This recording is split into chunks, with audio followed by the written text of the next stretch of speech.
کہ علی اگر مشکل کشا ہوتا تو وہ کربلا میں کیوں نہیں آیا؟ بات کو سمجھنے کے لیے بڑی توجہ کیجئے گا، اور اگر میری دلیل کوئی بندہ اس میدان میں کھڑے ہو کے توڑ دے قیامت تک، میں اس کے آگے شکر رکھ کے شاگرد بن جاؤں گا۔ کائنات کا اپنا پرایا کوئی مولوی، کھلی چھٹی ہے کائنات کے ہر مولوی کو میری دلیل کو توڑ کے دکھائے، میں مذہب تبدیل کر دوں۔ میں نے چھوٹا دعویٰ نہیں کیا جو بندے منہ کھول کے سن رہے ہیں۔ ابا چھوڑنا آسان ہے، علی چھوڑنا مشکل۔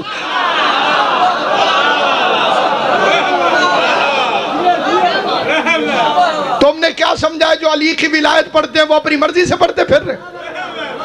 جناب زہرا کی طاقت ہے جیسے ہم علی کی ولایت پڑھتے ہیں۔ تجھے شیطان کی طاقت پہ مان ہے، ہمیں فرزند عمران کی طاقت پہ ناز ہے۔ باقی کوئی پٹھا بھی ہو جائے تو حرامی علی کی ولایت کو قبول کر ہی نہیں سکتا۔ جن کی مجبوری ہے ان کی مجبوری کو ہم سمجھتے ہیں۔ باقی جو حق کی حمایت ہے اور وضاحت ہے، ہر ممبر پر ڈنکے کی چوٹ پر جب تک سانس چلتی ہے وکالت ہی امیر المومنین کی ولایت کی کرنی۔ کسی کا دل کرتا ہے سنے، کسی کا دل نہیں کرتا نہ سنے۔ باپ پڑھا لکھا ہو، بڑی سادی مثال دے، باپ پڑھا لکھا ہو، بھائی غلام باسط حکیم صاحب کی بلا، اگر باپ پڑھا لکھا ہو اسے چاہیے پورا سال اپنے بچے کو پڑھائے۔ جب بھی بچہ پوچھے کہ اس کا مطلب کیا ہے، باپ کو چاہیے وہ بتائے اس کا مطلب یہ۔ ٹھیک ہے کیا جی؟ کیوں میرا بچہ ٹھیک ہے کیا؟ بچہ پوچھے باپ کو بتانا چاہیے پڑھا لکھا جو ہے کہ اس کا مطلب یہ۔ اب بچہ چلا جائے امتحان دینے، پیپر دینے، پرچہ دینے، جو پڑھا ہے اس کا امتحان دینے 3 گھنٹے۔ اب بندے کہیں اگر اس کا باپ پڑھا لکھا ہوتا تو جب یہ پرچہ دے رہا تھا تو وہ سوالوں کے جواب بتانے نہ جاتا۔ یہ سمجھ آئے صرف وہ بندہ میرے ساتھ بولے۔ میں جس وقت بچہ جو پڑھے لکھے حضرات ہیں ان کی توجہ چاہتا ہوں، جب بچہ امتحان دے رہا ہو، پیپر دے رہا ہو، پرچہ امتحان دیتے ہوئے وہاں پہ باپ پہنچ جائے اور وہ بتانے لگ جائے اس سوال کا مطلب یہ ہے، اس سوال کا مطلب یہ ہے، بیٹا بھی نالائق ہے، باپ کی بھی زیادتی ہے۔ اس لیے کہ باپ کو پڑھانا چاہیے پورا سال، لیکن جب بچہ امتحان دینے کے لیے آئے اب نہ باپ کا حق ہے کہ وہ بتائے، نہ بچے کی لیاقت کا حق ہے کہ وہ پوچھے۔ آل محمد کی عزت کی قسم، کربلا میں غریب زہرا حسین ابن علی امتحان دے رہا تھا، حسین مدد کے لیے بلائے، حسین کی توہین، علی مدد کے لیے آئے، علی کی توہین۔ سلامت رہو، آباد و شاد رہو۔ اللہ ان ہاتھوں کو سلامت رکھے جو بلند ہوئے۔ امام زمانہ ان ہاتھوں کو کسی کمینے کا محتاج رکھے۔ یہ بکواس کرتے ہیں کہ اگر علی مدد کر سکتا تھا تو علی کربلا میں کیوں نہیں آیا؟ حسین کو تو علی کو بلانے کی ضرورت بھی نہیں ہے کیونکہ حسین خود اپنے وقت کا علی ہے۔